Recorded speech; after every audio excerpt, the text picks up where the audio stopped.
Hello everyone, welcome back to Eclectic. Alu. Today I'm answering a question that I received in my Spanish speaking channel. This is Alina from Argentina. Today I'm answering this question. Why didn't we know?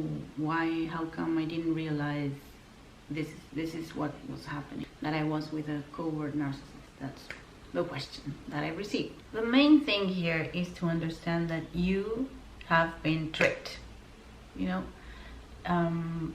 Specifically, covert narcissists manage and deal with people in a very manipulative way. This is how they roll, that's how they roll. They see opportunities, they don't see people, and don't try to project your healthier part, your kindness and all that, and assume that people behave in the world the same way as you do. There are people with personality disorders that behave in a very sick way. They need to maintain, let's say, this false self. And how do they do that? They need to get narcissistic supply from other people. They need attention. They depend on other people to receive this attention and this, so that they can believe the stories that they tell themselves. Specifically, covert narcissists, they tell themselves that they are great, like the overt narcissist, but reality doesn't show it, and usually socially they don't get that, so they're sort of, that's why they are called the vulnerable or the shy, because they don't get, it's not like for example, a psychopathic world leader that gets the supply real, from people, and people admire them and all that. No, they don't. It's like, I don't get the attention that I deserve. That's what they feel like, I'm not getting the recognition that I deserve. That's how they feel.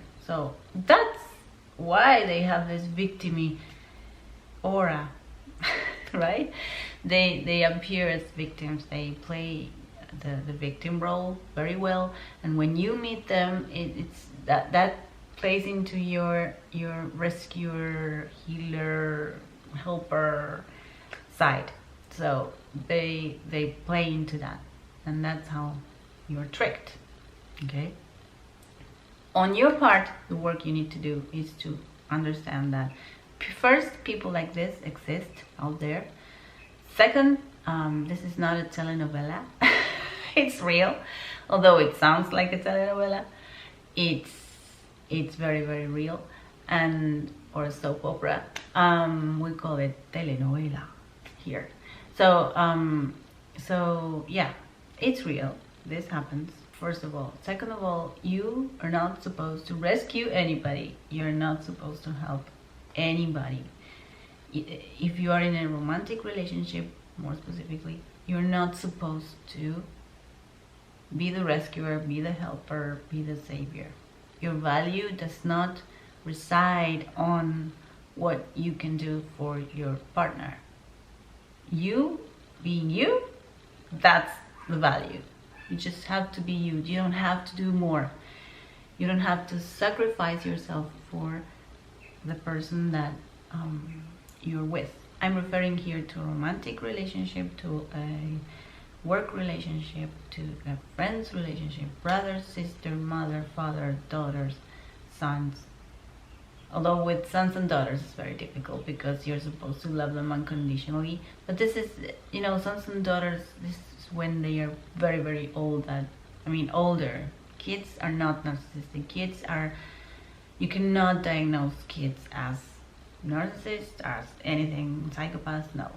Kids are kids, and they're still growing, and there's still time for you to work on them. They need your example to blossom, right? Good example.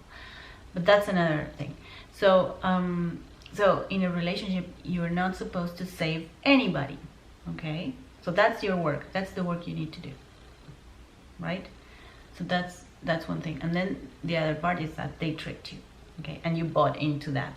And then there are other things that we all know by now, I think, the traumatic bond, and the dynamics where it's sort of you're stuck in a place where a cycle of abuse, where they, you know, they give you little bits of nice behaviors and loving behaviors and that, and then you have this false hope that you expect that yes, this will change and this time this will be better. But yeah, so this is the trap. It's like the spider web that's waiting there, and that's where you went into the spider web, and that's what happens.